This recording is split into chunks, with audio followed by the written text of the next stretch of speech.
ल है त साथीहरू, आजको डेटो चाहिँ हाम्रो चन्दनबारीबाट स्टार्ट हुँदैछ। हिजो हामी बसेको शेर्पा होटल एन्ड लजको सेवा सुविधाहरू चाहिँ हामीलाई एकदमै धेरै मन पर्यो। यहाँको खाना सेवा सुविधाहरू एकदमै राम्रो थियो।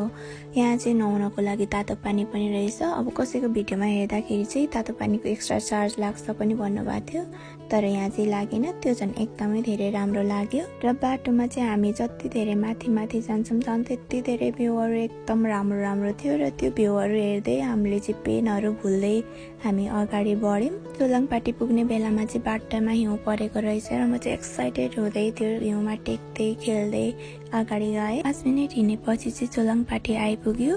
त्यहाँनिर चाहिँ हामीले तल काटेको टिकटहरू चेक हुन्छ भन्नुभएको थियो। हामीले टिकट काटेको छ भन्दाखेरि छ भन्यौँ, तर हाम्रो चेक चाहिँ भएन। तर त्यहाँदेखि नै भ्यू झनै राम्रो थियो। तलभन्दा अलि माथि जाँदा जाँदै झन् धेरै हिउँहरू रहेछ। मलाई कस्तो धेरै सुत्न मन लाग्यो र सुत्दिएँ। अलि झन् माथि जाँदाखेरि त हिउँ कति धेरै रहेछ, मलाई कस्तो दौडिन मन लाग्यो र म दौडिएँ है। यत्तिकै जाँदै जाँदै हामी चाहिँ लौरी विनायक पुग्यौँ। त्यहाँ पुग्दा 11 बजिसकेको थियो र हामीलाई भोक पनि लागेको थियो।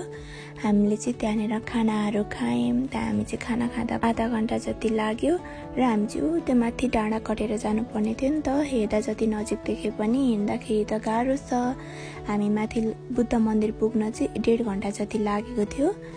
अनि हामीले चाहिँ त्यहाँनिर एकछिन रेस्ट गऱ्यौँ, किनभने उकालो धेरै थियो नि त। त्यहाँभन्दा माथि चाहिँ अलिकति उकालो थियो। त्यसपछि हामीले चाहिँ तेर्सो बाटोहरू जानुपर्ने थियो। अनि सबैभन्दा सुरुमा चाहिँ माथि पुगेर हामीले यो कुण्ड देख्यौँ। यो कुण्डको चाहिँ मलाई नाम याद भएन र हामी तेर्सो उकालो अलिअलि रेलिङको बाटोहरू हिँड्दै गर्दाखेरि चाहिँ फाइनली हामी गोसाइकुण्डको गेट पुग्यो। त्यहाँ पुग्दाखेरि चाहिँ 4 बजिसकेको थियो र त्यहाँ पुग्न बित्तिकै हामीले चाहिँ होटलमा ब्यागहरू राखेर बाहिर निस्केर यो भ्यूहरू हेऱ्यौँ। हेर्नुहोस् त, यो भ्यूहरू हेर्दाखेरि चाहिँ तलबाट आएको त्यो पेनहरू सबै नै भुल्यो। यस्तो राम्रो ठाउँ देख्दा कसलाई खुसी लाग्दैन होला भन्नु न। हामीले चाहिँ फोटो भिडियोको लागि एक्स्ट्रा ड्रेस लिएर गएको थियौँ र हामीले चाहिँ त्यो लाएर फोटो भिडियोहरू बनायौँ।